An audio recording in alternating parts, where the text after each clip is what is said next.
Ladies and gentlemen, the theme for the first session is Services Sector Liberalisation and Business Opportunities. There are two parts to the first session. This first part consists of 3 plenary papers to be presented by 3 distinguished speakers. This session will be chaired by Yang Berbahagia, Dato' Engineer Dr. Andy Seo. Before we begin this session, please allow me to introduce the chairman of the session. Dato' Engineer Dr. Andy Seo is the head commissioner of the ASEAN Engineering Register, or AER. He graduated in production engineering from the Hartfield Polytechnic. He holds an MBA in general management from the University of Hull, United Kingdom, and received the honorary Doctor of Science from the University of Hertfordshire, United Kingdom, and is also a member of the University Court. Dato' Engineer Dr. Andy Seo was a member of Pemuda, which is a special task force comprising of highly respected individuals from both the private and public sectors appointed by the Prime Minister. Dato' Engineer Dr. Andy Seo is a Fellow and Vice President of the Institution of Engineers Malaysia, an Honorary Fellow of the ASEAN Federation of Engineering Organizations, Fellow and Council Member of various organizations. Dato' Engineer Dr. Andy Seo shares his knowledge and experience by actively participating in advisory committees at several higher learning institutions such as Monash University, University Tunku Abdul Rahman, University Putra Malaysia, and University Malaysia Pahang. Ladies and gentlemen, please put your hands together and welcome Dato' Engineer Dr. Andy Seo.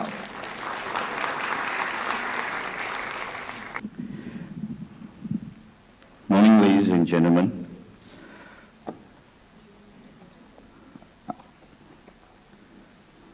His Excellency Yang Berhormat Dato' Engineer Haji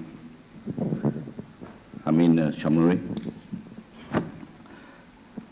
His Excellency Mr. Ong Keng Yong, Dato' Dr. Rebecca, Secretary General MITI, ladies and gentlemen, I am very pleased to be invited to chair the first session, part 1 of today's seminar, conference on the topics that this session, first session will be is Service Sector Liberalisation and Business Opportunity. Now, I'm going to go and sit over there and invite all our 3 distinguished plenary speakers to come up. Now, my job as a moderator today is very easy, just to keep the time. I think that we are already delayed. So the time will take us to what will it be now? That we are 10:45, right? So will take us to lunch at 12:20 or 25, right? Okay, I think that the speakers themselves will be able to know that they have been given some time to speak on. And then I'm going to change the program a bit, because the 3 speakers have very gladly mentioned to me that they would like to stay on and we can do the Q&A towards the end. So this is better, then we'll get more sharing of ideas or from the speakers, and also questions can be answered more thoroughly in this case, right?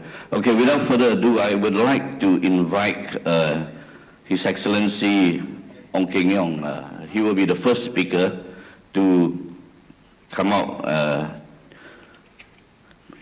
Now, can I invite Mr. Ong to come out? And also I would like to invite Dato' Dr. Rebecca and also Dato' Engineer Dr. Lee Chong to join me here.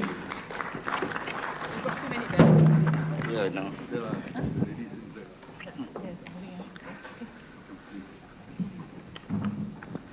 So,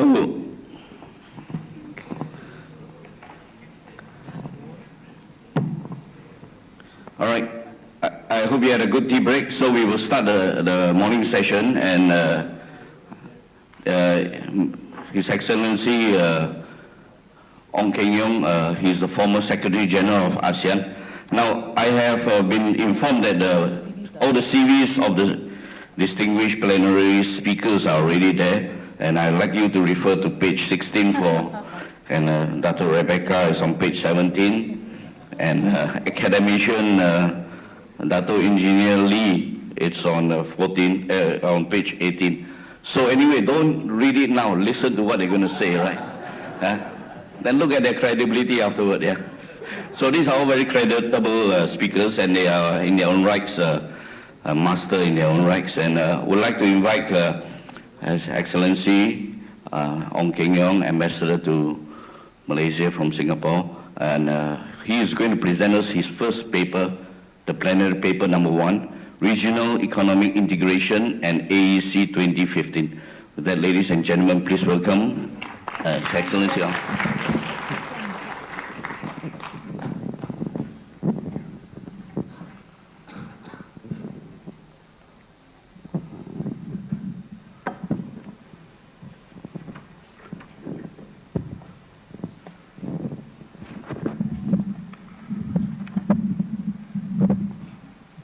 Thank you very much, Dato' Andisio, Deputy Minister, ladies and gentlemen. First of all, let me thank the IEM and IEM Southern Branch for having me here. It's always nice to come to Johor Bahru and interact with many of the Malaysians here in a state that is next to Singapore. And most of the time I come here for good food and durian. Yeah, I was just telling Deputy Minister Hamin that the other day we drove from Kuala Lumpur almost 2 hours to get to Tangkap, his constituency, to buy durian.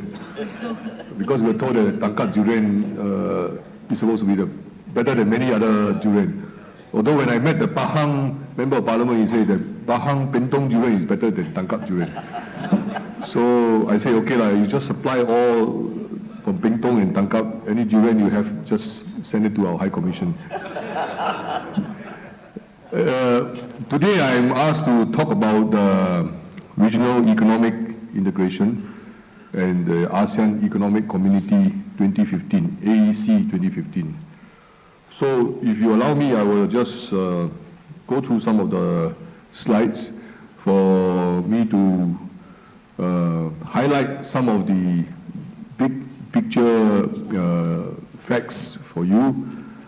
From my personal experience, I know engineers are very skillful and technically qualified professionals, but they are not the kind who like to sit down in an officials meeting or long conferences to deal with ASEAN subjects. So this may be the first time some of you have seen this, but I feel it's necessary for me to set the stage for Dato' Rebecca to give you a bit of the specific details on services liberalisation, and of course for Dato' Engineer Dr. Lee to zero in on the engineering dimension.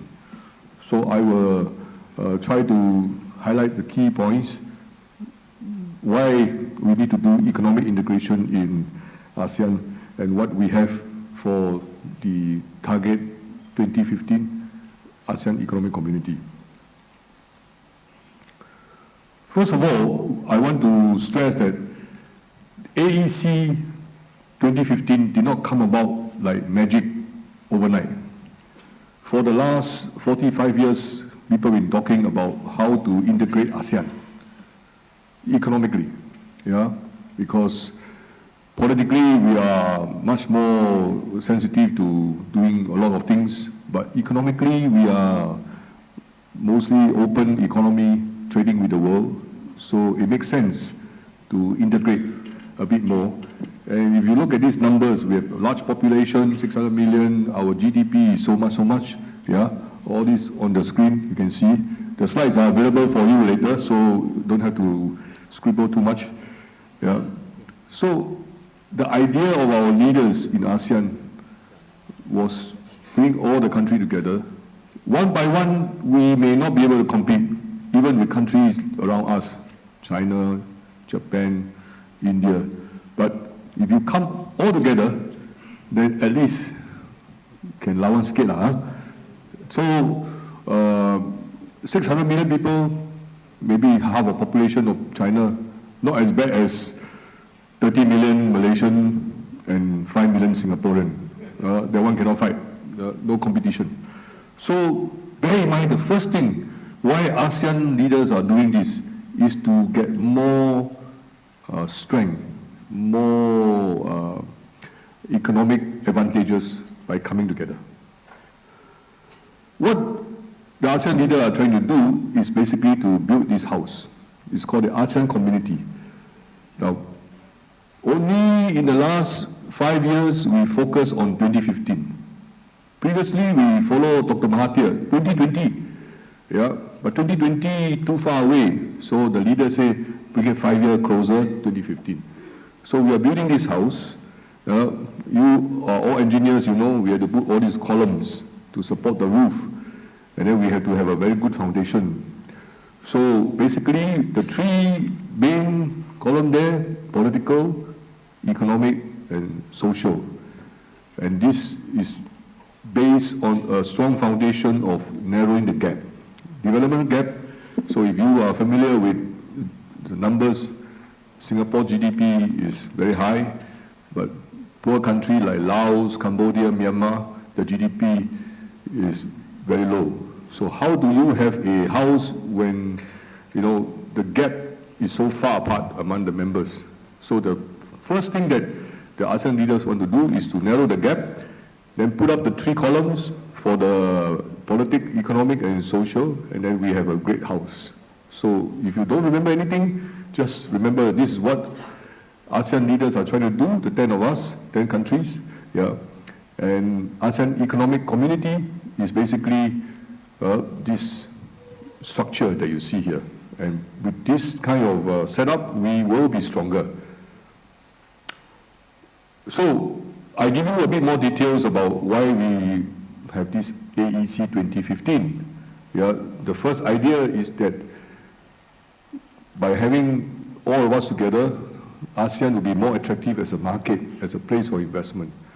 Now, in the 1990s, late 1990s and early 2000 something, 2003, 2004, there was a real challenge for us because a lot of the foreign investments were going into China and then India. So if we did not respond by coming together and do something attractive for the foreign investors, Southeast Asia, ASEAN region, could possibly be forgotten. So don't forget, look at history in the late 90s, in the early 2000s, we were already competing with big countries, big economy, China and India. So we come together and we become a much more attractive marketplace. Yeah. The second point that is important is that the leaders of ASEAN feel that the global economic conditions are always changing. Financial crisis, 1997, 1998, then 2001, the collapse of Silicon Valley, the bubble, and then 2007, 2008, you know, Wall Street company collapse. All these kind of financial economic crises. How do we, as Southeast Asian country, build more resilience, more strength to protect ourselves? So the idea is we come together, we trade with ourselves, and then by having a 10-country economic structure, we can trade with China, Japan, Korea, India, Australia, New Zealand in a more advantageous manner. So the idea of this AEC is also to strengthen our own ASEAN ability to compete and to deal with the economic crisis. One of the strategic goals of us coming together as AEC is to allow us to work more substantially with big economy like China, India.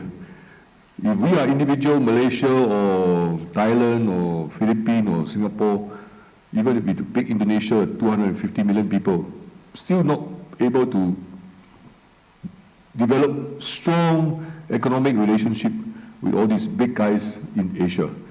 So having ASEAN as an economic community, we can do more. And the whole idea is for us to become more integrated with these other big economic powers, and then we can do more.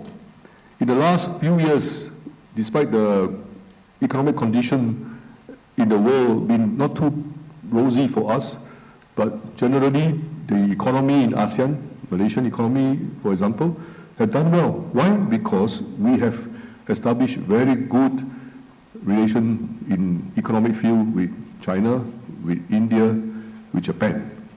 So although the export market in Europe and in North America not very healthy for our economies, but because of our deep economic relationship with China, with India, and also other economies in Asia, we generally weather the lousy economic condition much better.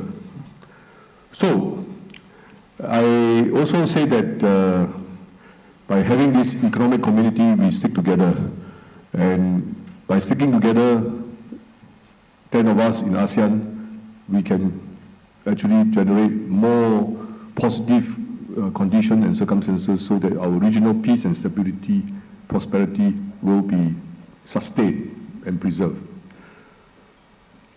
What have we achieved so far? Under the AEC, you will remember there will be 3 or 4 important area of work, we call it pillars. The first pillar is to have a single market and regional production base. Here, the first thing we do is to reduce tariffs for goods. And in this respect, we have achieved quite a lot. Yeah. Now we want to push for more because although the tariff have come down, but we still have a lot of problems like, for example, documents, different languages, and then we had to go to different places to get our permits and our other trade documents. So we call this called trade facilitation.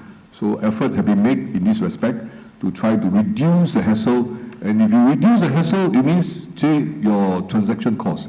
Instead of spending 5 days to get one permit or $500 to get one permit, maybe you can do it in 1 day and cost less than $100. And this way, businessmen will be happy and they will be very much excited to do more, exporting, buying, selling, and all that. The concept is such that we decided to develop what we call a national single window. So I say in Malaysia now you have UTC, RTC, it's the same concept. Go to one place, you do everything there. So under this idea of the custom clearance, one single window, we don't have to run to different ministries and departments. So each of our ASEAN country will develop this national single window, one place, one box to go to. And later on, we tied up all the 10 national single window into the ASEAN single window. So all this is basically trade facilitation and to reduce your transaction costs, and hopefully this will encourage more business, more economic interaction. Now, services is the next area that we are focused on. Engineering is one of the services sector. Yeah, tourism is another services sector. Yeah, if you look at it, a lot of employment. I remember when I was Secretary General, we went to Cambodia to persuade the Prime Minister of Cambodia to give visa-free travel for visitors going to Cambodia. And he told me that the Foreign Minister of Cambodia, the Finance Minister of Cambodia said cannot give visa-free because each visa they collect $25, right? There's good revenue for them. But I have to explain that if you don't have visa fee and you don't have the visa to travel into Cambodia with Angkor Wat and everything nice you have in Cambodia, maybe instead of 500,000 tourists, you get 2 million tourists. So we deliberated this for almost 1.5 years. And finally, the market was opened up. And tourists now going into Cambodia is almost 3 million. Yeah? And they don't just come there and buy a bottle of Coca-Cola or eat tom yum soup, they stay in a hotel 2-3 days, and then we introduce aircon bus coaches for tourism and all that. And more importantly, every Cambodian who can speak 5 sentences of English become a tour guide. Yeah? Good morning, sir. This is Angkor Wat. Very beautiful, right? After finishing, I'll show you a restaurant, and after that, I'll show you souvenir shop, and thank you very much. 5 sentences. Yeah? And they make a lot of money because every tour guide we give $5. Now, imagine in Cambodia at that time, year 2003, 2004, average income for the Cambodian is $1, American dollar. So one day, a boy as a tour guide or a lady as a tour guide can make $5. So overnight, this become a very good poverty eradication or poverty reduction sector. So services sector, tourism in particular, is very important for us in ASEAN. So we don't do enough yet, but we are trying, and I think we will continue to move on this. The other important area of work is to make our investment law more protective of people who come and put money. If you put $500,000 into a new market and then something happens, you don't have legal redress or no protection, you will not go there, right? So we say ASEAN investment regulations and protection must be very good. So ASEAN countries came together and designed this thing called the ASEAN Comprehensive Investment Agreement. In other words, Malaysian investing in Indonesia or Indonesian investing in Vietnam, they will get sufficient protection. And then there is a well-defined dispute settlement resolution procedure. So this way we hope to improve the confidence of investors from outside Southeast Asia to come in. This slide shows you the other area of work, what we call Pillar 2, Pillar 3, Pillar 4 under the AEC. Basically, these all contribute to what we call the harmonization and strengthening of ASEAN economic cooperation. And these are all part of the AEC. These are all very technical. You can digest these slides, and I will move on to the next. Now, we have ASEAN economic community, and one of the concepts there is that we have free trade agreement with countries like China, Japan, Korea, India, Australia, New Zealand. But so now we have all these agreements, but they will sign at different time, and then they got different characteristics. So how to get organized and become even stronger? Our leaders, our minister decided that we shall develop this concept called RCEP, Regional Comprehensive Economic Partnership. Put everything together, and this combined size of this economic area is about 13% of the world GDP, 30, yeah? So it's very substantial, yeah? So now we are working on this, and this is not just trade in goods or trade in services or investment. We also look into development of other areas like protection of intellectual property rights, protection of the environment, look after the labor movement and all that. So it's a very comprehensive thing. That's why it's called Regional Comprehensive Economic Partnership rather than a trade agreement. So this is the new concept, but this is going on as we develop our ASEAN economic community. This additional idea is to help people be more attracted to ASEAN, because if ASEAN can deliver this huge cooperation, then our economic position on the global stage will be even more prominent and more powerful.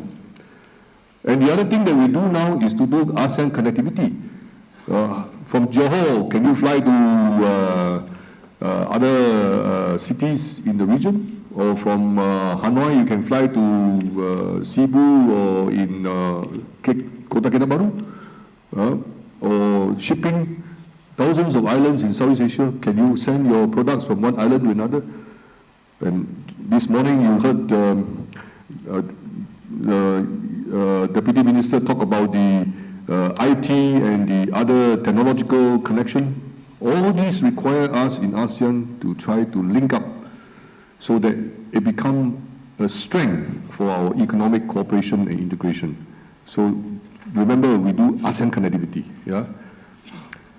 Okay, in this last few minutes, I want to say there are some problems. Not so easy to realize the AEC, yeah?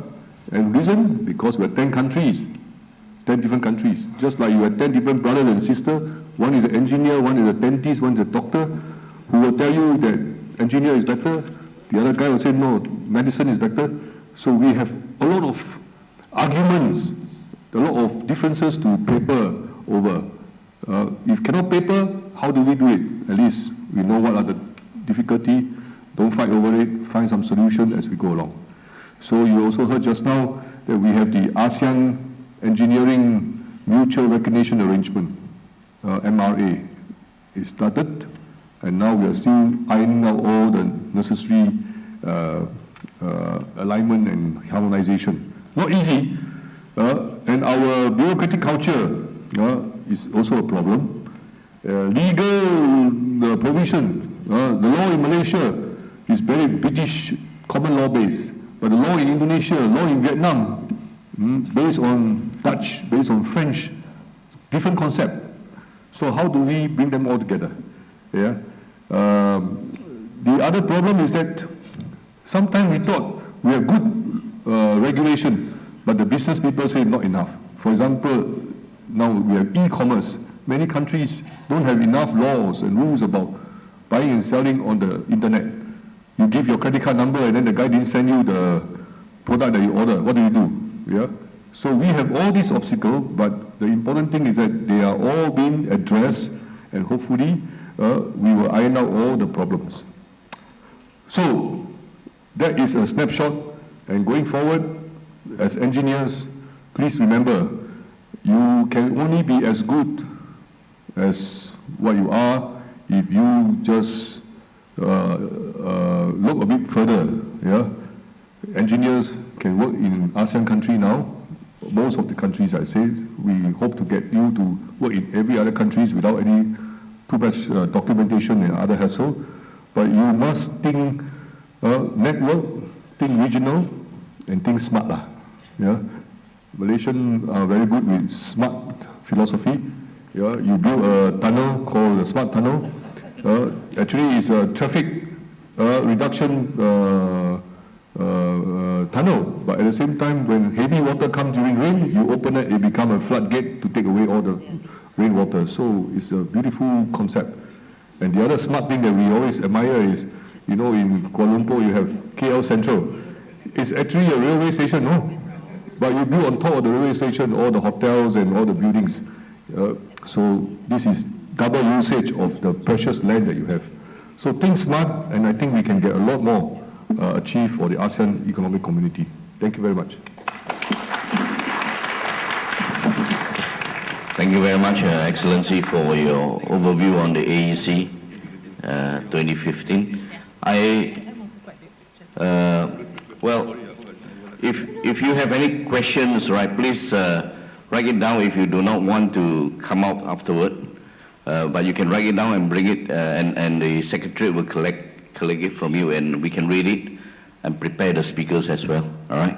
All right. The next speaker is actually going to talk very much about the liberalization of services, its impact on the engineering-related industry. So very much at our heart, engineering, right?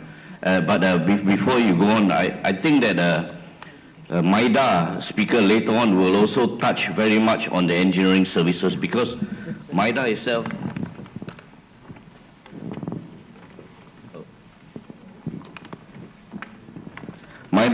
have also prepared some where is the book? I had it with me just now. It just disappeared when you want it. No, here, sorry. All right, and I just took some extract. Dato' Asman will brief you tomorrow on engineering and energy consultancy services, specialized technical support services, integrated engineering services. All right. So I don't know how much you're going to touch on this, but I know that Dr. Rebecca is on the go now. Right, yes. Ladies and gentlemen, please welcome. Thank you. Again, before I get into the nitty-gritties of this presentation, I want to congratulate the Institute of Engineers of Malaysia, specifically Engineer Chu and his counterpart, Engineer David, for putting this together with the help of Engineer Hayati. And I said, without her help, you all cannot do it. This organization is very masculine, I said, and you need to have the women behind you to ensure that this is done well. Yeah. So, again, congratulations to the whole team. Yang berhormat Dato' Engineer Hamim Sanuri, my Deputy Minister, my colleagues from the Ministry of Trade, from the agencies, MIDA, SME Corp, and I see some friends from MITI in Singapore, MITI Johor, and I'm sure other friends that I can barely see you in the crowd, but yes, thank you very much for coming to this session. I think it's important, and I'm again must congratulate the Institute of of Engineers for putting this together. We've done a lot, but I'm told that when some of my officers did a quick survey of the knowledge level on some of the work that we've been doing, apparently a lot of folks are still pretty much unaware of what's going on in terms of economic integration, whether it's in ASEAN or the liberalisation process that we are undertaking for the country. So let me quickly get to the presentation. Am I supposed to start it? I do it and it goes? Yeah. All right, thank you. I tweaked the title a little bit because they said impact on you, but I thought what it means to you, it's slightly better. Okay, I'm going to give you a big picture. Again, I understand that there are friends here who are not from Malaysia, from Africa, and from the region. So the presentation is really zooming in on Malaysia, and I suppose when I talk of Malaysia, you can then extrapolate it to look at the situation in your own region or country.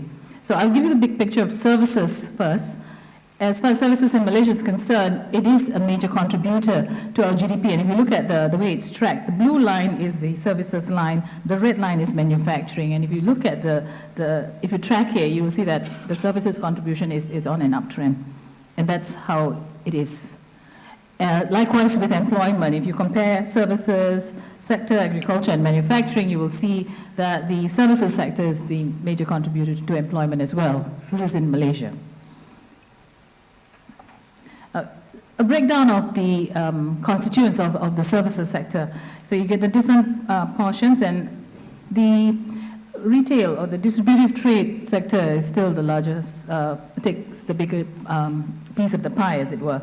So, and the biggest contributor to GDP. So that's why if you look at our own macroeconomic situation, you will see that domestic expenditure and domestic consumption is a big contributor to GDP. For trade and services, again, it is and has been on an uptrend. We tracked it for the last 7 years, and you will see it keeps growing. So for that reason, we give a lot of emphasis. Over the last few years, the emphasis has been on the services sector. And later today, when you get a presentation from SME Corp, when Jyoti from SME Corp speaks to you, she will talk to you about from the SME perspective, and the SMEs form the bulk of the folks in the services. I mean, the bulk of the folks in the SME sector are in the services sector. So huge contribution, and that's why also, as we go forward, the focus on SMEs. Now, well, from an investment perspective, the details, like I said, I'm just giving you a big picture. Details that Osman, when he speaks to you tomorrow, he will go into greater detail of the investments in the services sector. But if you look at it again from this perspective, you will see that investments also, approved investments, the trend is, again, an increase from the services sector versus the other sectors. So very interesting also, we get a lot of niche investments in the engineering services sector. I was talking to some of your colleagues this morning, and I said one of the more interesting ones that I encountered the last few weeks was on 3D photocopying. You think of 3D photocopying as just one of those things, but there is so much potential in it, and there's a Belgian company that has invested in Malaysia, and looking at it purely from a medical perspective, and they employ about 200 biomedical engineers who are all Malaysians. So that's the focus, and that's why we focus on this sort of investments, because they're very high paying, very niche. And we have, to my surprise, I was told that there's no problem. One of the reasons they came to Malaysia to invest in this area was because we have enough skilled biomedical engineers. And these things, it's pretty much in the background. I think sometimes engineers, you're not out there and telling us what you do, what your strengths are and where your niche areas are. And it's, and that's why I'm a firm believer in serendipity. You happen to bump into people, you happen to speak to them, and they happen to tell you what they're doing. So this is, for me, an important subject. And so I said I have to bring my team and have a visit to their facility and see exactly what they're doing, if it's as high-tech and, that's the kind of quality investments we're talking about. So really a lot of work that's coming from your sector and contributing to the economy, to Malaysian economy specifically. Now, when we compare approved investments in services, again, comparing domestic investment versus foreign investment, and you see they're pretty much aligned. You get increases in both trends. Now, the issue of services liberalization again. I think over the last few weeks or months, if you've been tracking the news in Malaysia, you will hear a lot of fear-mongering when it comes to liberalization. Liberalization has, in a sense, taken on a dirty word, unfortunately. But let's look at what's been happening. We've been, and Malaysia being an open economy, the liberalization process has been going on for years. It's not something we woke up last year and said, oh, yes, we're going into liberalization. Such an open economy as ours, the process has been ongoing at the bilateral level, at the regional level, at the WTO level, and autonomously as well, we've been doing it. So for me, the focus should not really be on the competition aspects of liberalization, but rather on the complementarity aspects of it. So don't focus your energies on the threat and the fear and the anxiety. Instead, focus on the opportunities that come as a result of liberalization and globalization. Mr. High Commissioner Ong shared with you what we're doing in ASEAN. The opportunities that come along because of the integration of ASEAN, the bigger market, and the strength in numbers. I think that's something that needs to be focused on as opposed to the fear of liberalization.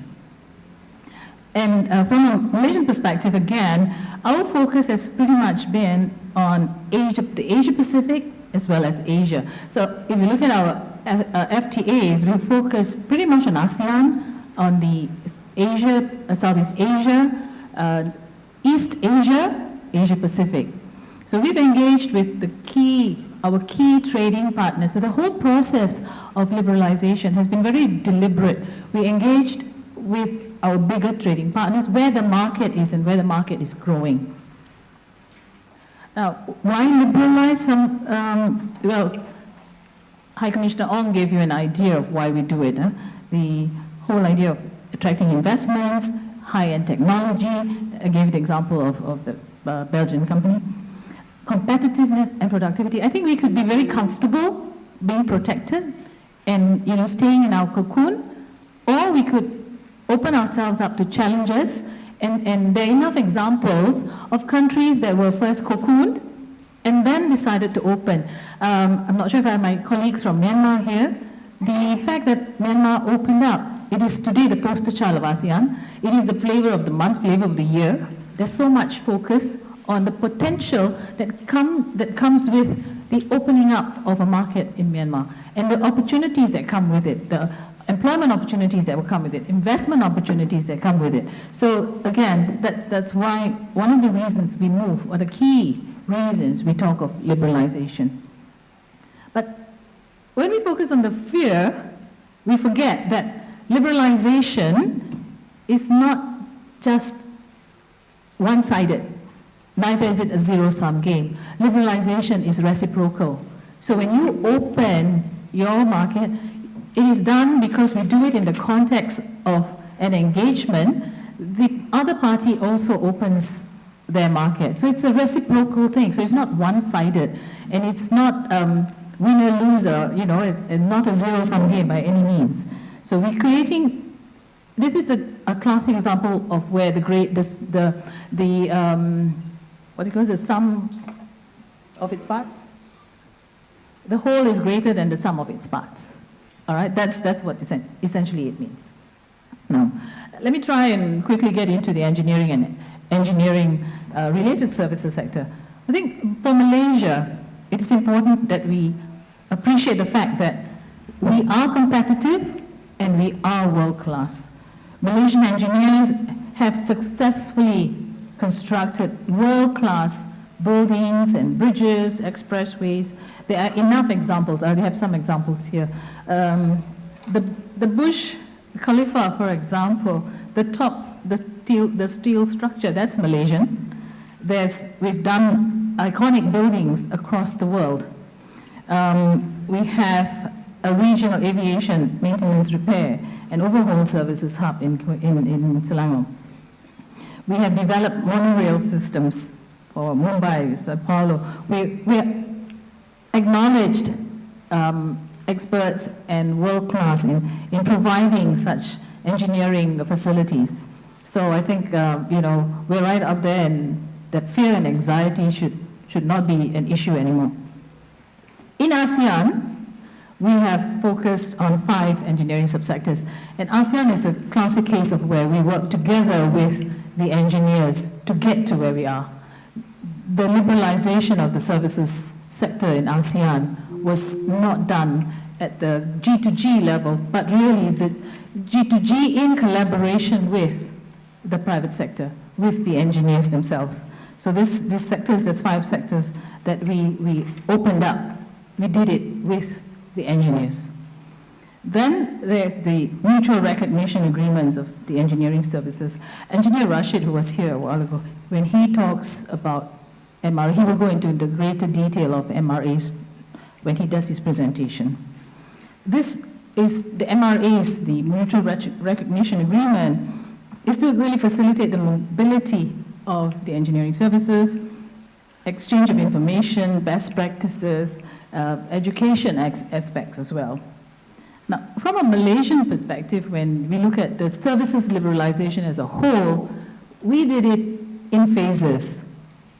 Whether it was in the regional FTAs, bilateral FTAs, or autonomous liberalization, or at the WTO, it's been done in phases. So we did, when we embarked on the new economic model and decided that the services sector is something that we have to focus on, we started the process of autonomous liberalization. And we did that in phases. We've done 2 phases so far. And in the first phase, that was announced in the year 2009, we did 27 sectors. And subsequently, when we did it in 2011, another 18 services sectors. So what we're doing now is really tracking the implementation of those sectors to ensure that what we say is what's happening on the ground. Now, of course, when you do that, there are challenges. In the whole process of liberalization, there are challenges. One of the things that we have to encounter when we look at where we are and where we want to go, the question that we have to deal with, are we going to lead the process, or are we going to be led by the process? And I suppose that's one of the more difficult issues, and that's surfacing. You will see it surfacing in the arguments and the debate around the Trans-Pacific Partnership. Why is Malaysia there? Why are we there? Do we need to be there? So again, it goes back to the question of where you see yourself as a country which has a very open economy. Do you want to be led by a process, or do you want to lead the process? The free trade area for the Asia Pacific is something that is in the cards. It's there. It's going to happen eventually. Whether it happens in 5 years, 10 years, 15, 20, 30 years, it is going to happen. That's the way it's going. So the Trans-Pacific Partnership is the first step. Now, Malaysia can choose to sit back and wait 15 years' time when we're ready, we'll go in, or Malaysia can choose to be part of the team that's forming or framing the foundation of this agreement. So a question that we have to ask ourselves, do we lead the process, be part of the process, or do we choose to follow the process, be led by it? Eventually you join in and you have, you follow, you take on whatever rules somebody else has written. So those are some of the challenges that we're facing and the questions that we will need to answer as a country. The other challenge when we're doing liberalization is domestic regulations. Ambassador Ong mentioned some of the domestic regulations that we have, the differences. That's a challenge. Not necessarily an obstacle, but a challenge. So our next step, when you talk of liberalization, you talk of moving forward, you need to look at regulations to ensure that they're aligned with what you say you want to do. You can think of moving forward, but your rules and regulations take you back to the 19th century or something like that. So you've got to make sure that the rules and regulations that you have in place then facilitate this process of liberalization that you're talking about and support what industry needs. The other issue is issue of coordination. In the case of Malaysia, I'm pretty sure it's similar in most of the countries around in this room. You have different ministries, different bodies in charge of different parts of the services sector. So challenge will be in bringing this together and coordinating it. The other challenge is on skills. Do we have the right skills? How do you make sure you have the skills that will match what you want to do? I gave you an example of the biomedical engineering. The fact that this company came to Malaysia was because there were skills ready and they could tap into those resources. So that's it. The other challenge that we face at the ministerial level is data. Because you have so many bodies providing oversight for the services sector, and some are not regulated, so you cannot as easily get access to data. And you know data is important for us if we want to do planning and having strategies in place, appropriate strategies in place. So going forward, here's what we're doing. Coordination. We have set up what we call the Malaysia Services Development Council, and that's co-chaired by my minister and Minister Idris Jalla.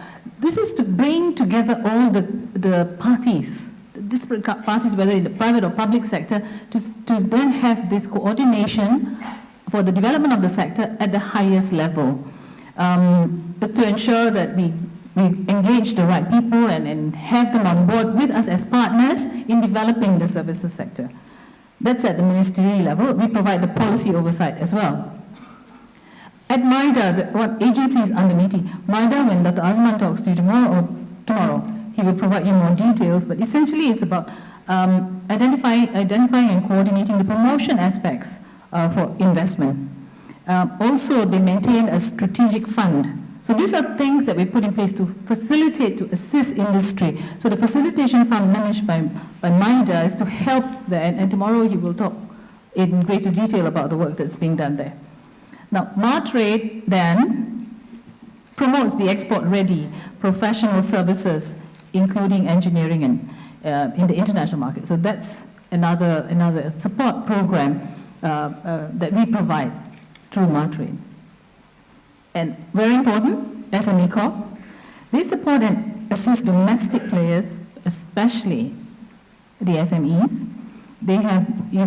I'm sure Jyoti will talk to you about the master plan and the quick wins, which includes utilization of the Human Resource Development Fund, which has a strong impact to catalyze growth of innovative companies and become global players. We're looking at how we can use that fund, the HRDF. Malaysian companies have to contribute to that fund.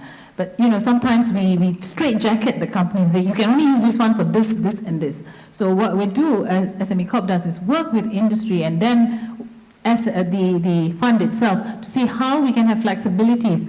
Things change. Everything is evolving so fast. The situation is so dynamic. You cannot straitjacket companies into saying you can only use the fund for X, Y, and Z. For all you know, the industry will tell you we're moving into ABC areas, and that's where the fund should be for us to develop the necessary resources, human resources. So that's what SME Corp is doing, so that we have flexibilities to then, if you put a program in place to support industry, it should support industry and not, make it difficult for industry. So Jody will expand this in greater detail tomorrow, this afternoon. Then we also have a development financial institution under our wing, and they work with us, for the funding for the sector, services sector. There is this fund called SLSSS, Services, Liberalisation, Soft Loan. Okay, take it as that. So this is a fund, and we channel the money through MIDF. It's a soft loan, as it were, and specifically for the services sector. So the take-up hasn't been as encouraging as we would like. So, when our folks talk to you today and tomorrow, ask them questions about the fund and the kinds of services and facilities that we have for the services sector. What's important to note is that we are in this journey together. We are in this race, this very dynamic situation together, the government and the private sector. We are partners, and we want to be able to meet the goals together. We don't want to have government go in one direction and the private sector in another direction. So it's very important. It's like the dragon boat race. If everyone in that boat is not focusing and channeling the energies in one particular direction, you will not win the race. So very important to understand that government, we cannot do this alone. And the private sector, you can't expand and grow without support from the government.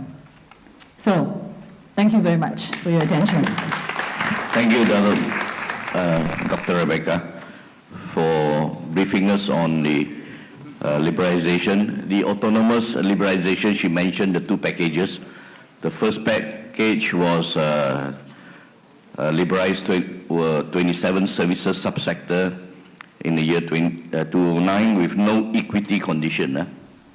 I understand, no equity condition imposed.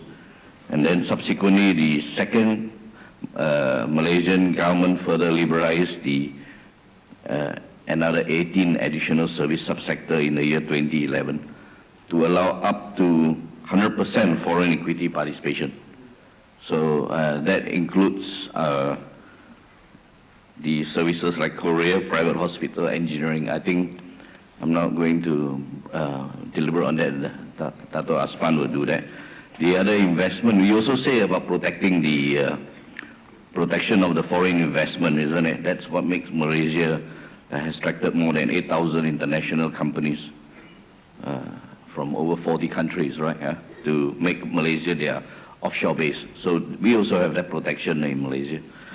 And then the other one, which maybe was also the investment guarantee agreement as well, right?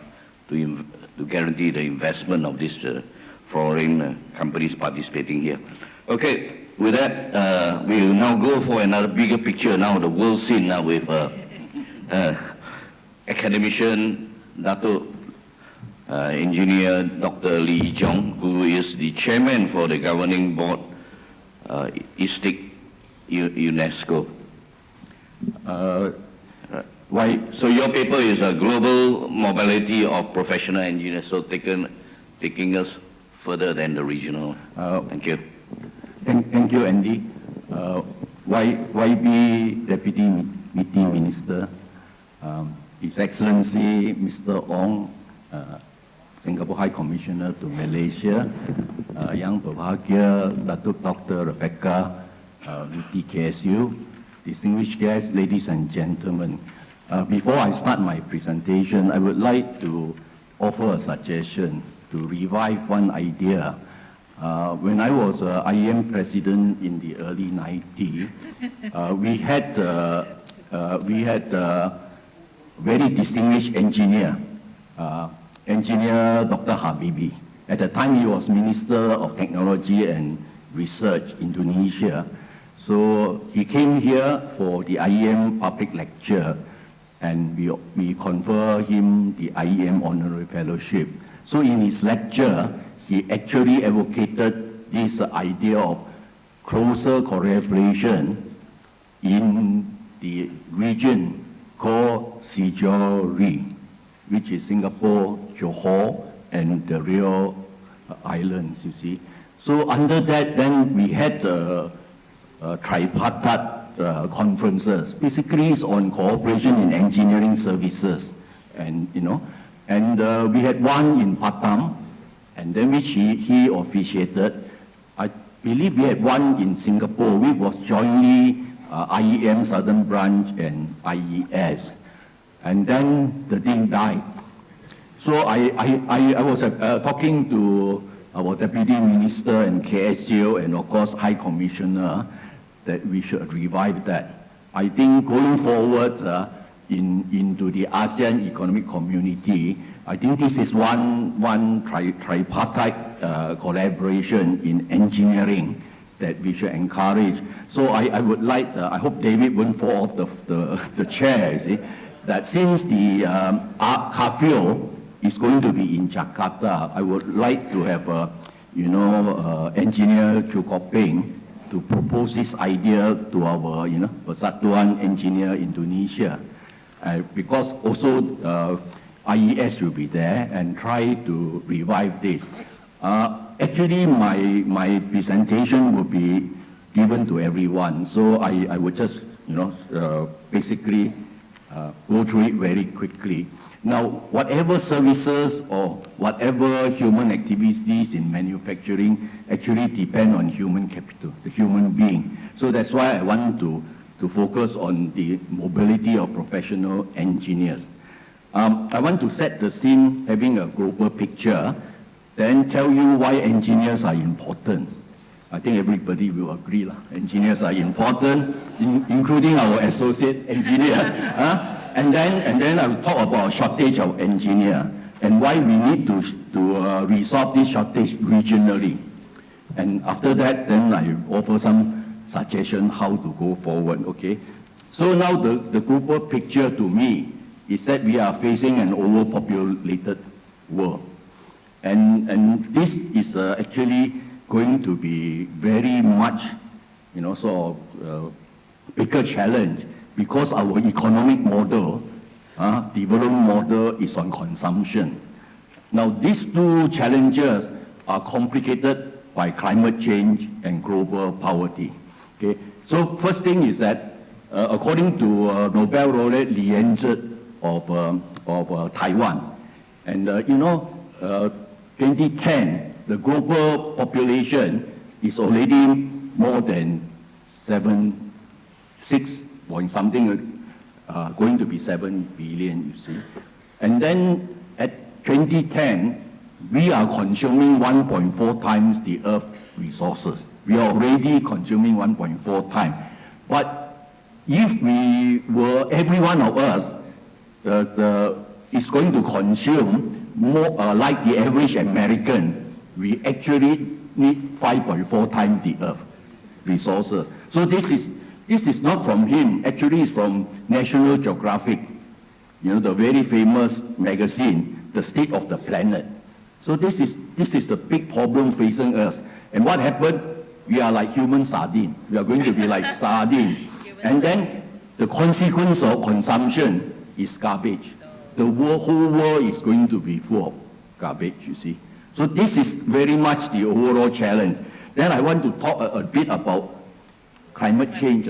So climate change, the effect of climate change is global temperature, the rise, and then of course the sea level rise, and then the melting glaciers, okay? And I want you to look at the three graphs, but just to know that the drastic change actually happened after the Second World War, the last 60 years since 1950. Now you see some pictures of the Arctic ice cover. This is Arctic ice cover. This was in 1980. Now, 2012, the thing has shrunk dramatically. And last year, one big piece of glacier from Greenland, Petermann Glacier, the size of Manhattan, it just broke off.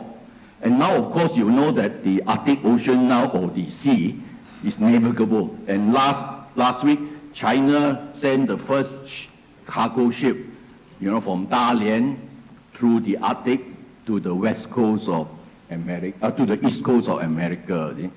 But in our region, the Tibetan glacier actually supply water to the Yangtze River, to the Yarrow River, and also to the Indus and also the Ganges River, also Mekong, more closer to our region. But you see my statistic is that over last 50 years, actually it's only 1.4 meter decline. But over the last years now, the Tibetan glacier that supply one third of the world population with the water is now shrinking at 1.2 meters a year.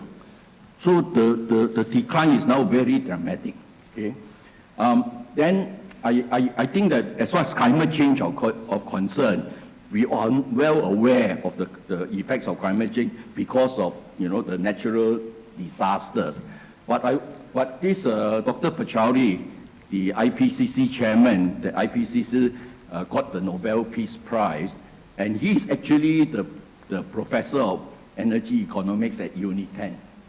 Very few people know that. So he come to visit Malaysia quite regularly in UNITEN. Actually, I'm chairman of the governing council, UNITEN April.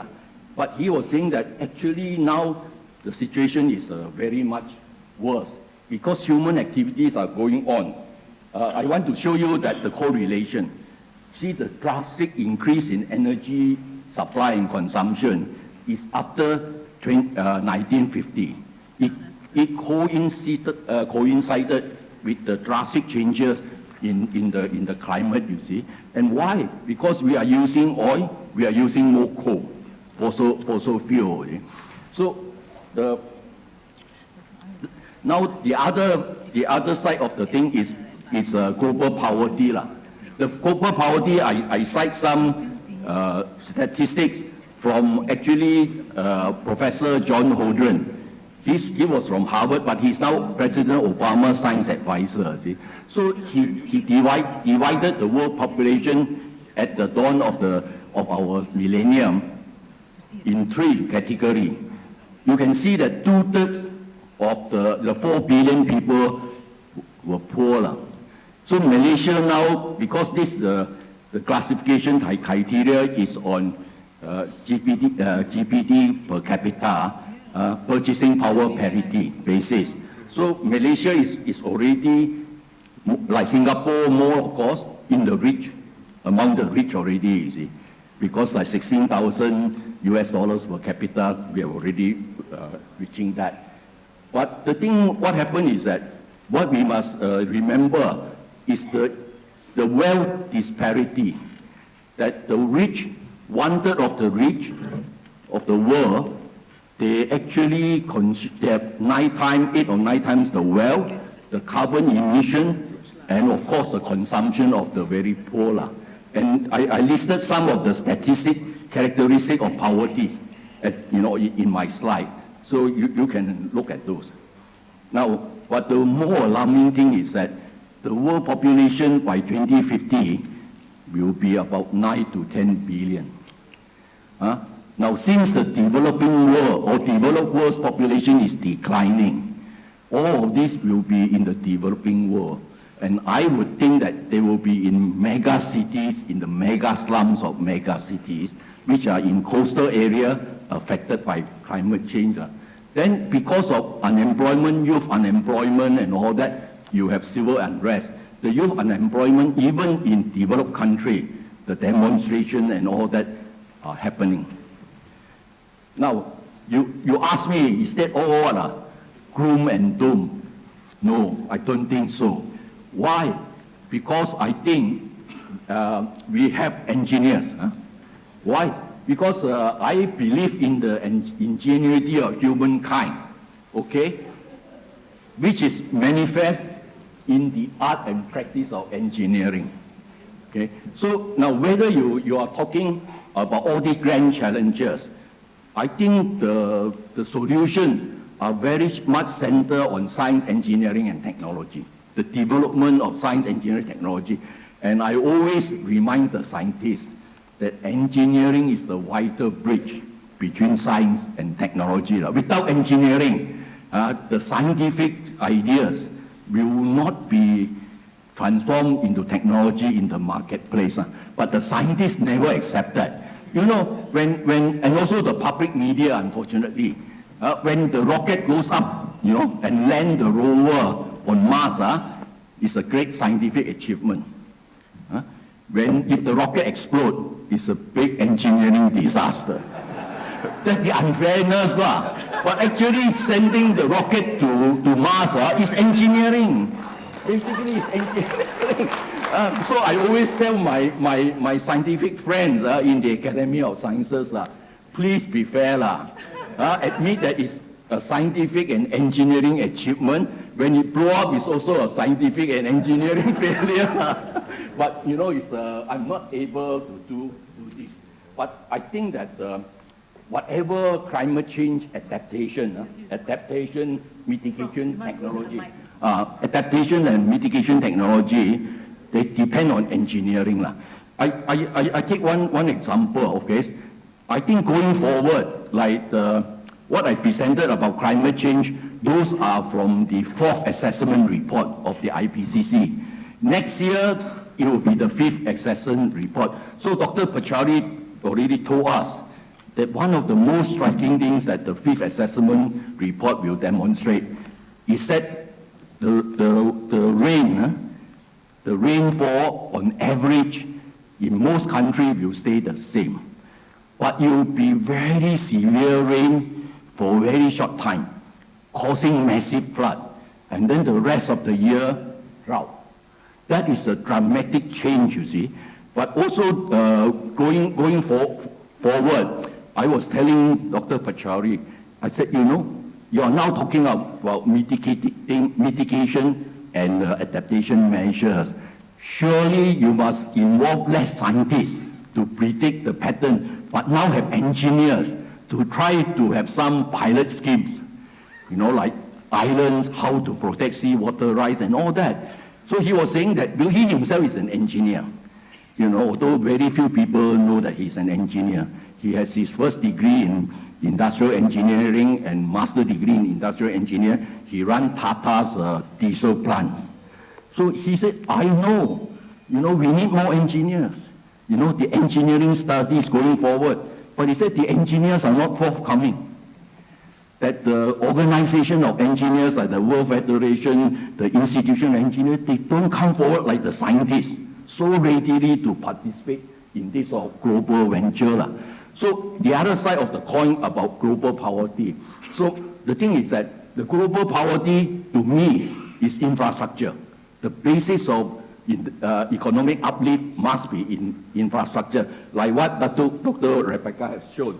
It's all like Malaysia now world class in infrastructure. So I was, very few people know, I was appointed by Kofi Annan to be in the UN Millennium Project Task Force for the MDGs. So this is one of my books that you can download. The report that I co-author, and it basically emphasizes that you must have infrastructure. If you don't have infrastructure, you cannot develop. So now this was the photograph that I always show, because I'm the handsome young ones behind Kofi Annan. Yeah. Now, why the infrastructure is so important? I also, in my lectures everywhere, I try to soft sell Malaysia. Because I quote Malaysia's example. First thing, like infrastructure, if you have economic uplift, then that's the best birth control. China, you know, had one-child policy. Now they find that, you know, they need more labor, human labor. So now they're relaxing. So if you want to have a birth population control, the best is infrastructure, economic development. And of course, because to me, poverty breeds. And then in Malaysia's case, we have infrastructure, very good infrastructure everywhere. So it prevents mega cities. Yeah, like Johor now with Iskandar, people can come. They don't have to go to KL for everything. And then the infrastructure actually enhances social integration, the what you call the national cohesion. Okay? So this is the message I've been going to Africa to preach. The thing that I want to say is that why are engineers important or not? So I quote this from America. America has been very worried about the reducing number of engineers. Okay, so you can see the statistics here. You can read today. But the other thing is that Obama set up a global council for job creation and competitiveness. And they want to increase by 10,000 the number of engineers a year. Why? Because the China and India, they could producing more than 1 million engineers, whereas US is stagnant at about 150,000. And like the previous former US Secretary for Energy, Nobel laureate, Stephen Chu, he just said that, you know, I want to quote Stephen Chu. He was saying that for America to stay competitive in the global market, we must train and retain the world's best engineers. That is the US position. But is the US actually going to be short of engineers? I don't think so, because they can recruit from everybody else, everywhere. They can recruit from all the developing countries. So what they are worried about is that they are not having enough indigenous engineers. Most of now if you go to research laboratories in America, most of the researchers are foreign and Asian, okay? So I think the developing countries, they suffer. They don't produce enough for their own, engineer for their own. Then they have to spend a lot of foreign exchange to send their students overseas for engineering. The third is that the things that are pinched are always the brightest and the best. So now, if you look at Malaysia, under the new the economic transformation model or program, if you look at the new key economic areas, you just look at it, you find that they are mostly needing a lot of engineers to implement. So I think that we are going to have a very great shortfall in this. Now, Malaysia has tried to extract back the diaspora, but I think it will not be enough in quantity to serve our needs. So, to me, we cannot solve this problem of shortage of engineers on a national basis. We got now to go for the regional basis, you see. So that's why now we come to that we need to actually, like in ASEAN, in Asia Pacific, to work together to solve this problem of shortage of engineers. Okay. So now before we can have a mobility engineer, the first thing is that you must have international standard of the accreditation of engineering university qualification that is acceptable to everybody. That's a standard. And then the post-graduation engineering experience course certification must also be acceptable. So I have actually traced the history from the Washington Accord onwards, how the professional engineering community has been doing this. So now the de facto global standard are those of the Washington Accord, you see. But unfortunately, the Washington Accord, up to now, has only 15 members. Now, I must say that Malaysia and Singapore, we are the members. But to have new members coming into the Washington Accord needs the unanimous agreement of all the 15 members. So it is very difficult to get into the Washington Accord. China is not in it. India is not in it, although they produce the most number of engineers. And there are stories that said that when they have a meeting to decide on a new applicant, one member country said, oh, I didn't get all the all the documentation of application. And their admission is deferred 1 year, just like that. So I think for developing countries, we must find our own regional accreditation and certification. That's why I won't talk about enough to say about ASEAN, but also in APEC Engineer, all the initiatives are ongoing, you see. So now, I want now to actually just mention that I had a dream of a world engineer, because you have got the ASEAN engineering badge, and in Europe you have got FIANI, the Euro Eng badge. So I was having a dream of having the world engineer badge. Every professional engineer should be able to travel all over the world, and they have the world engineer badge, you see. But so I actually, when I was president of WFTO, I actually tackled WTO lah. So I went to, at the time, to lobby Dr. Superchai, who was a WTO Director General, and also Judin lobbied the director of for services of WTO. But then the Uruguay round is actually not about engineering services, it's about agriculture, the financial sector.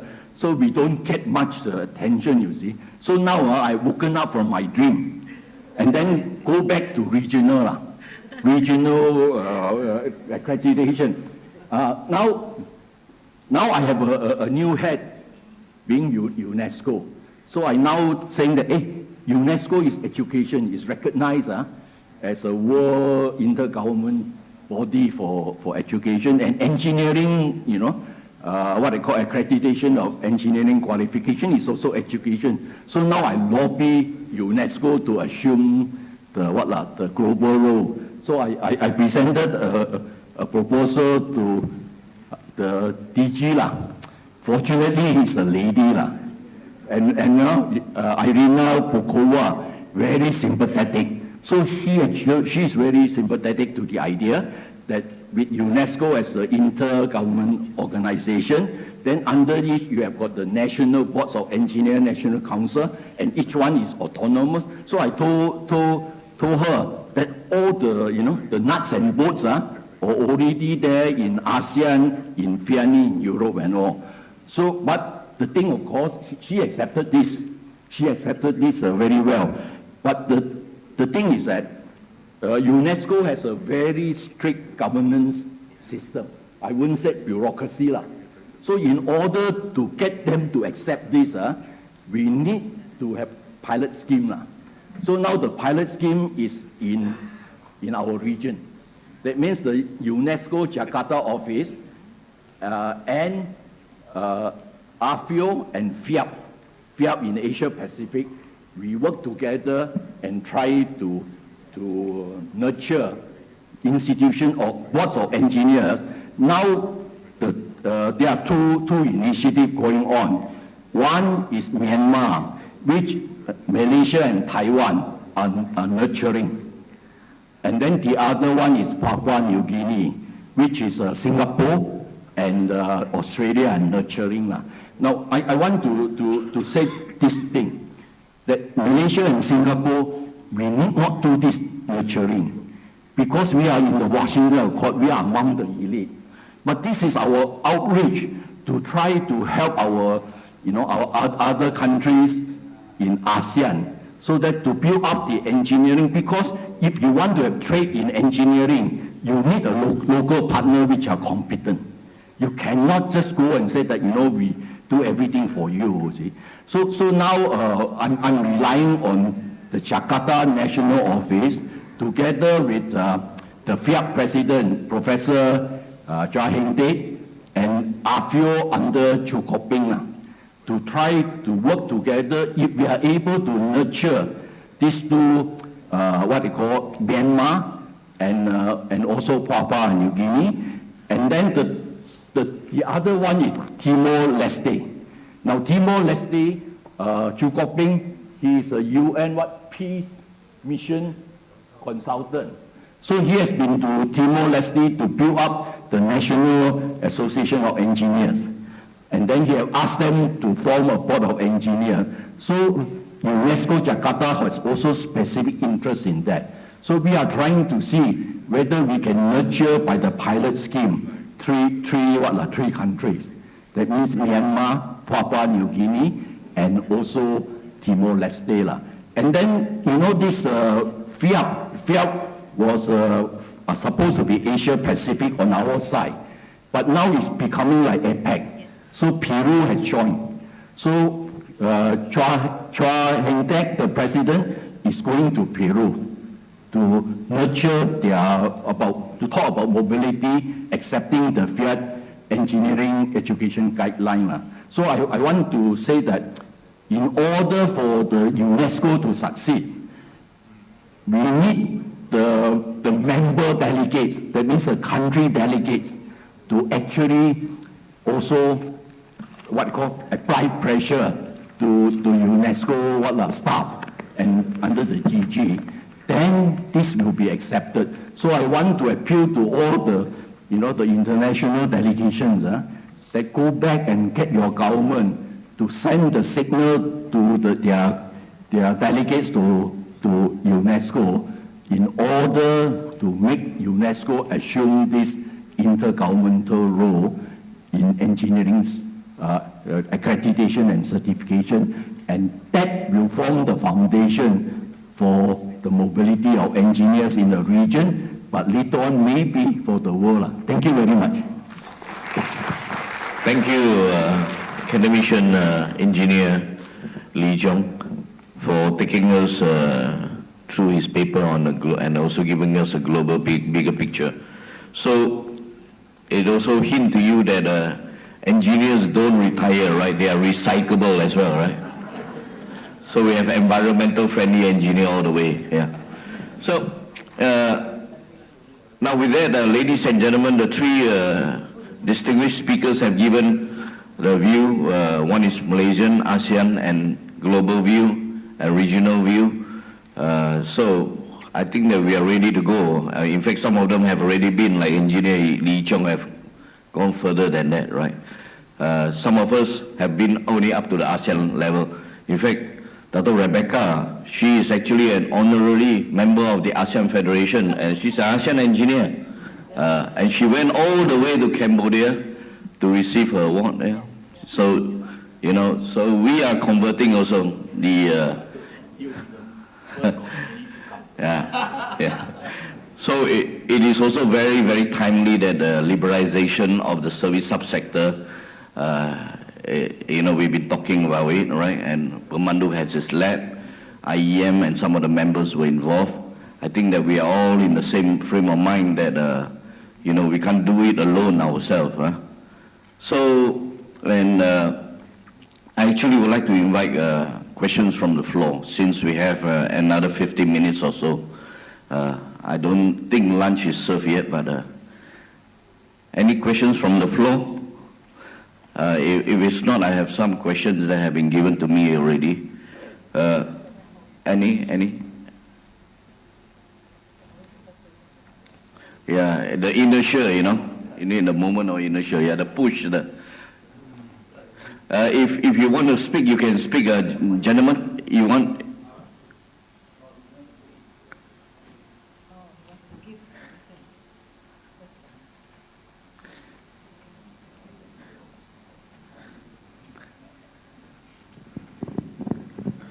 It's okay, we warm up anyway, Malaysian or all right, even the regional. If I can read his question for you. Thank you. He's asking, regarding the differences between the GDP of the various ASEAN countries. For example, Brunei is one of the richest countries in the ASEAN countries. Singapore is an expensive country. Okay. How do you come up with such differences?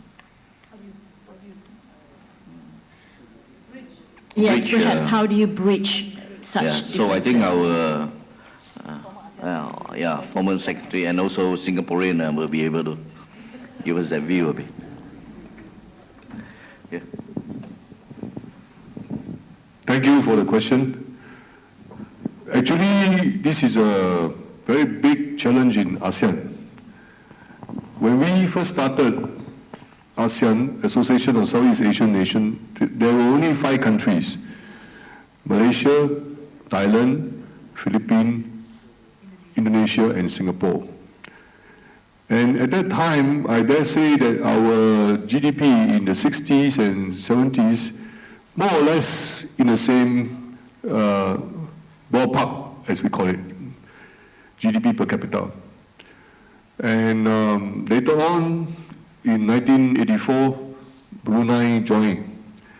And Brunei, as you know, is a mono economy, as we call it. One product only, that is hydrocarbon, oil and gas. And the population is small. So the GDP per capita, you divide the revenue from the oil and gas with the population, oh, it's very high.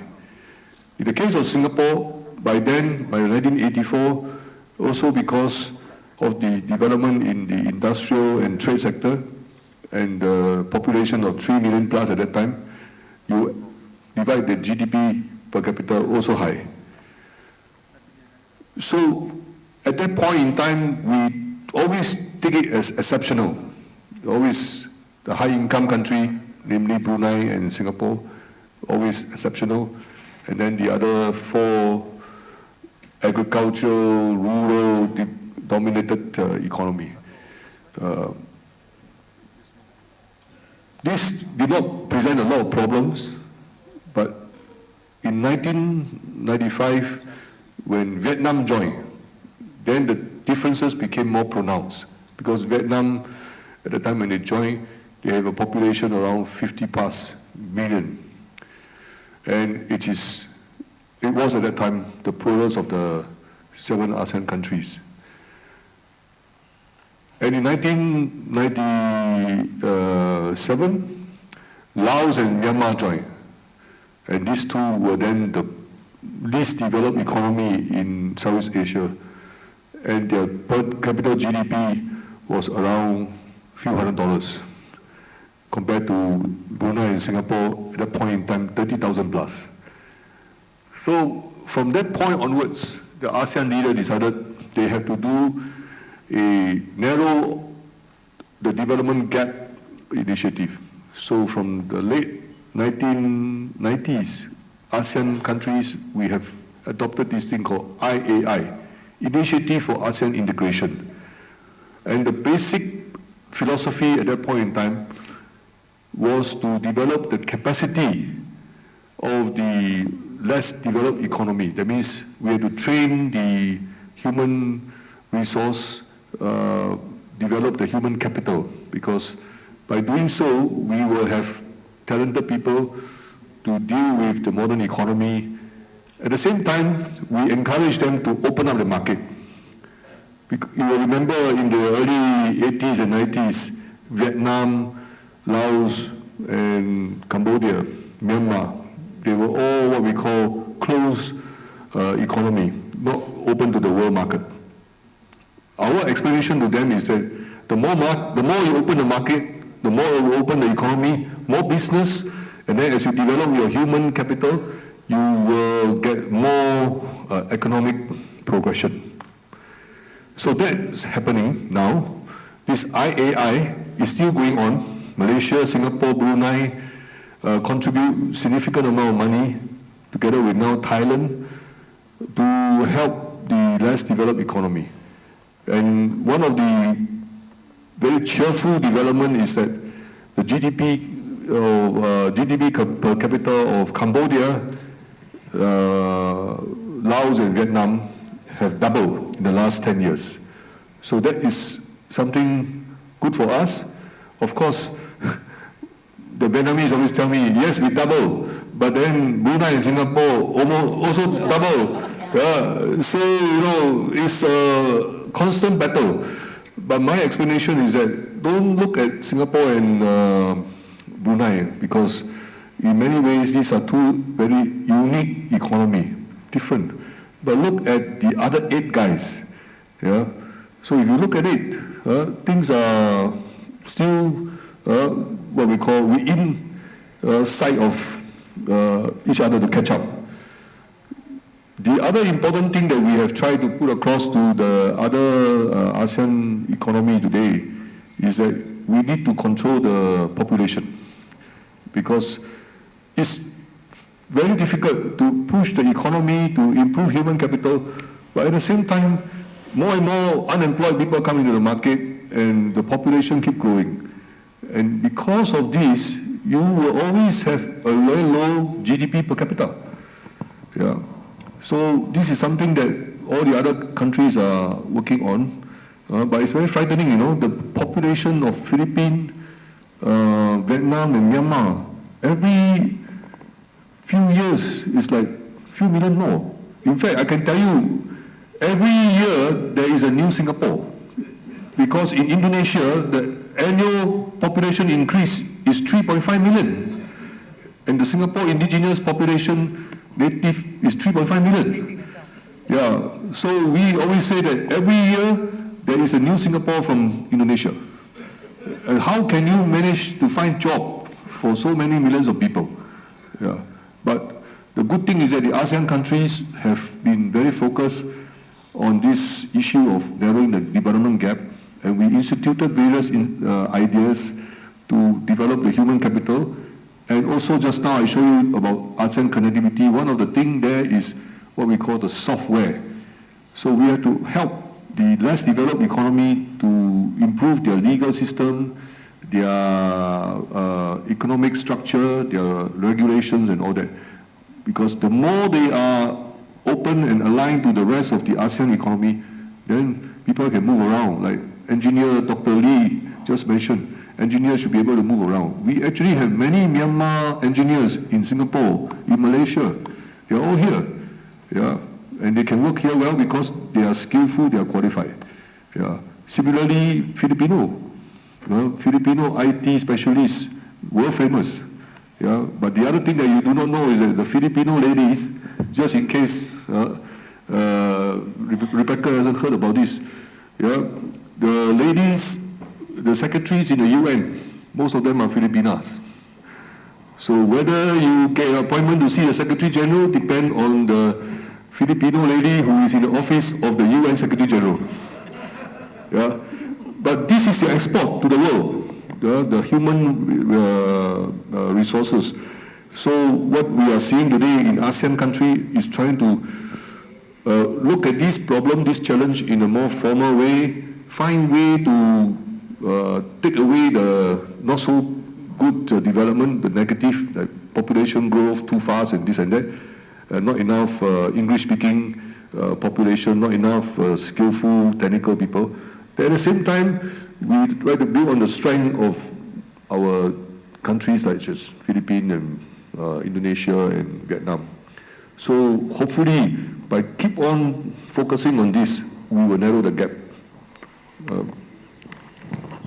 Anything to add, Dr. Rebecca, on that question? Yeah.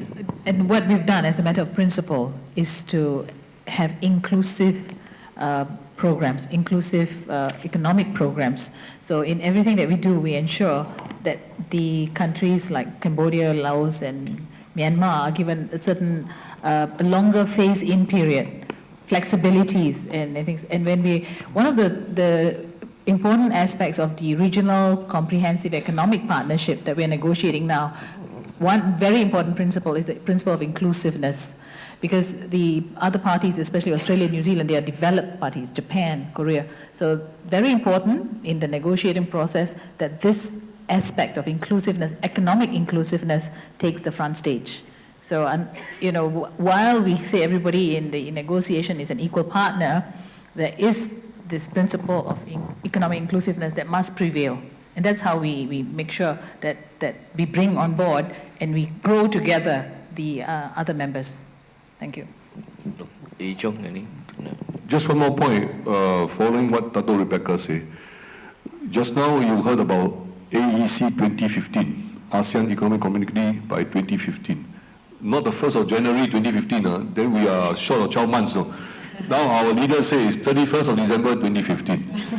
But for the 4 countries, the less developed economy, Cambodia, Laos, Myanmar, and Vietnam, they have until end of 2018 So many of our friends in Indonesia ask me, why you say 2015? Put AAC 2018. I say, cannot lah, you are not the less developed country, you are a big country. You must finish by 31st December 2015. So our leaders, our ASEAN leaders' position is that we give concession to the 4 less developed economy to catch up. Yeah, but it doesn't mean that those of us who cannot complete in time, we take the 2018 deadline. We must keep to the 2015, otherwise we will lose credibility. Thank you. Thank you. Any question? Yes, Dr. Andy, we have another interesting question talking about AEC 2015. This question is from a participant. His name is Mr. Musa Adamu. He's from Nigeria. And his question is, how can countries from the non-ASEAN countries benefit from the AEC 2015? I think that's very relevant. You see, the thing is that from the engineering community, we have been through ISTIC, because ISTIC is South-South cooperation. So I have been actually a member of the National Economic and Social Council of Kenya. So we have encouraged the East African community to follow the ASEAN model. So they have sent many delegations to look at the Board of Engineer Malaysia, Professional Engineers Board Singapore, to try to get the ASEAN model of cohesion, how to build the cohesion. And now in the East Africa community, which is Kenya, Tanzania, Uganda, and then Rwanda, Burundi, they actually now have set up engineers registration board to regulate their engineering, and most of their acts are basically copy of Singapore or Malaysian acts. And we are actually mentoring them. And then we hope to have that regional, the engineering accreditation going on. Then Nigeria is a West African economic community. It is much more difficult because on this side it's all English speaking. In West Africa, the French and the English, they don't agree. Even in engineering. But anyway, if we can get a success story in East African community, then we hope that this will also spread to other regions of Africa. Additionally, I think one of the most important contributions of ASEAN to the international community is to try to validate and confirm the benefit of having free trade, open market. Because if we don't succeed, then other people around the world will say, look, the developing country in Southeast Asia that try to form free trade area, try to open up market, at the end, they did not grow, they did not prosper, and so we should stop this nonsense about opening market, free trade, and all that. So our leadership in ASEAN is very sensitive to this point because they believe that having more trade among countries between one region and another will contribute to further development, further prosperity, and therefore better benefit to our people. And one of the reasons why ASEAN is always in this kind of FTA talks or RCEP or TPP and all that is because it's part of this belief that the more the international marketplace is open and trading easily across border, the more benefit for our people. So the success of ASEAN in this kind of regional free trade arrangement will help to contribute to the development of economy around the region and outside of Southeast Asia. Thank you so much, Ed. What about you? Oh. Any other questions from the floor? Yes, please. There's a mic there. Please state your name and be brief with your question. And if you want to address to anybody, you may. Dato and Excellency Mr. Ong. My question is, are we going to follow the models of EEC, economic unions, where the political will is so strong they form the union, and now we got the problem of economics or financial troubles in EEC, and we have to look at this and learn from them. That's one question. Second, despite of all the efforts of the political leaders trying to have legal frameworks to liberalization of trade and so on, but we businessmen, as we enter into a regions, different countries, we find we are trading on the very dangerous territories. So I think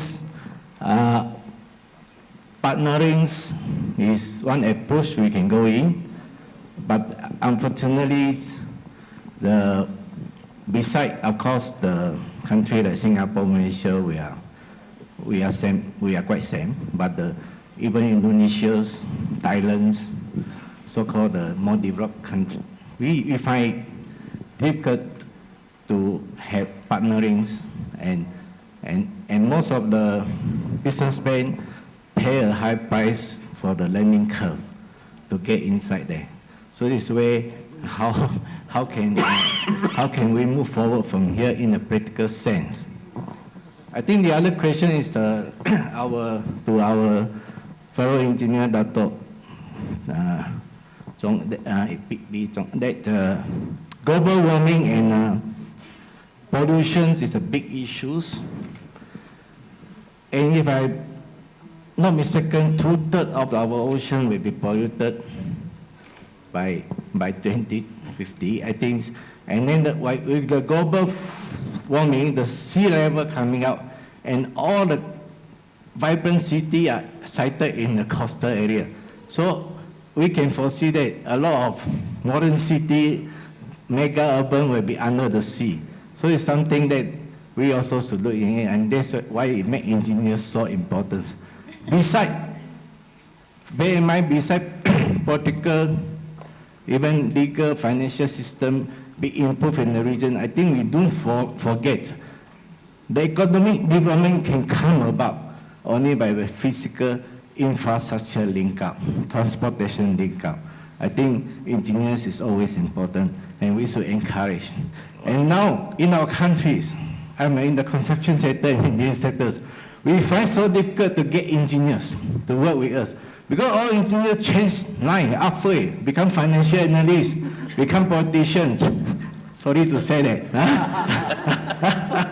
So it's good. We encourage engineers to speak forward, but some of us didn't speak forward and become the leaders. That one we encourage. But unfortunately, not many taking out engineering. Thank you. Because today is a Friday, we have to finish by 12:30. Yeah. Thank you. Actually, engineer become politician is not a problem, you know. It's a new kind of engineering called political engineering. Civil engineering, yeah. But I want to quickly respond to your first two parts. The ASEAN leaders have no intention of making ASEAN like the European Union. Every time you see in the newspaper or in the media about, people say ASEAN will be like European Union. Who say all this? These are all European telling us. But our ASEAN leaders and our ASEAN member countries have always said ASEAN as a group we have to develop in our own way. The Southeast Asian organic way, which means we have to consult, we take some more time to talk to one another. So one example, in Europe you have the euro currency. Our ASEAN finance minister had decided many years ago that there will be no common currency because our first job in all our countries' financial system is to stabilize our currency exchange rate. And then we work cooperation across the ASEAN. So we are not going to have a common currency. And I don't think our ASEAN leaders are envisaging a political union like what there is no ASEAN parliament. Our parliamentarians, they meet under the under the ASEAN Parliamentary Assembly, they come and share ideas and all that, but they are not going to form a ASEAN Parliament. The second part is about the barrier to business partnership. The problem, sir, is not so much different rules, no. Actually, at the end of the day, we analyze this in ASEAN Secretariat. The rules are all the same. The only problem is that enforcement is different. Implementation is different. So sometimes it's very hard to persuade our friend from Indonesia to follow some of the ASEAN regulatory ideas, because they say, why do I have to follow ASEAN? It's so new thing, I don't know. I follow my own traditional way. Okay lah, you can have a big market, you don't have to worry about the rest of ASEAN. But you are part of ASEAN and, you know, just be in the family lah. Give a bit, enforce or implement some of these ASEAN measures, and at the end of the day, when ASEAN become successful and famous, you also stand on the stage and shake hands with everybody. Thank you very much. Thank you. Anything to add from Dr. Rebecca? No, I think what we have done in ASEAN, especially among the economic ministers, when we have our meetings, these issues that business people highlight, all the difficulties in doing business, we then take it up at our level, at the officials level, the ministers level. So it is very important that industry, and we have regular dialogues with the ASEAN Business Advisory Council. It's important that they highlight these issues, and then we take it up at our level. We've done it. Some of our businesses have raised issues with us. So we either take it up bilaterally when our ministers meet, or in an ASEAN forum. So we try and we understand that there are difficulties. We're not saying everybody is, following the rules as we have envisaged or as we have outlined them. But yes, there are difficulties, and we try and do it in our ASEAN way, not so confrontational. We try and engage the different governments to solve the problems. But important for industry to raise them and bring them to our notice. Thank you. Thank you so much. With that, ladies and gentlemen, we'll okay. Last word? Last word, yeah. I want to say that, that having engineers and politicians is one of the best way forward for engineering. You look at China. The China for the last 20 years, the top leadership were more or less all engineers. But now, the China has changed track. That in their top leadership, they have got economists, they have got lawyers. Because why? Now this thing about what called GDP, per capita GDP growth by construction, by infrastructure, by property, it leads to bubble, and it's very bad for the environment. Because everybody compete, every city and all that to have the GDP increase. So no regard to the environment. But for the rich countries like in ASEAN, I would think that going forward, they must look at income disparity. Not about average GDP per capita, 20,000 to 30,000. Is the wealth equally spread to everybody? Thank you. Thank you. With that, ladies and gentlemen, we'd like to thank the three speakers, His Excellency Ong Keng Yong, Dr. Rebecca, and Dato Engineer Dr. Lee Cheong. And also thank you so much to Yang Berhormat Minister. You have stayed on throughout the whole period. That shows the interest of our government. Actually, there is a question to MITI about how IEM can benefit in terms of support from MITI and all that. I think I will just pass it to him. Yeah. Asman will address. To Asman will address that. Yeah. And Jyoti will address. Yeah. Yeah. You see, they need to be motivated as well, incentives, right? As you know. All right. So, ladies and gentlemen, also thank you so much for your kind attention. And there's a second session today after lunch. Please enjoy yourself. Doctor, sorry to interrupt. A souvenir and certificate for. Oh yes. Oh, okay. All right. Yeah. So carry out the formality. Thank you. Excellent. Excellent. Thank you. Thank you very much. Thank you very much. Thank you. Very good. Very nice. Oh, I get a book.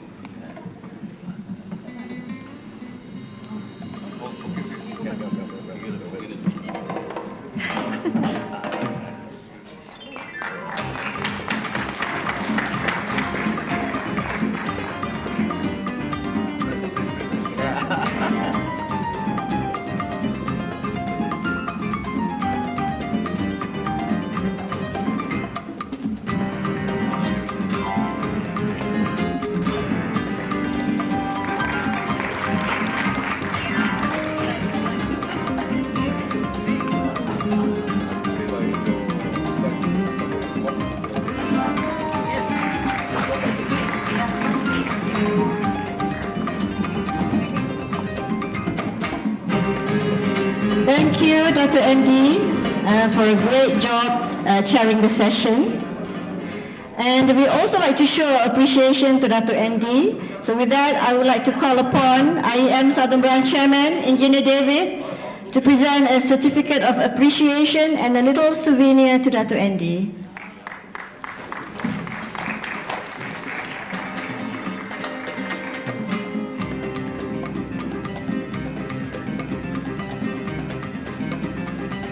Thank you, Mr. Chairman.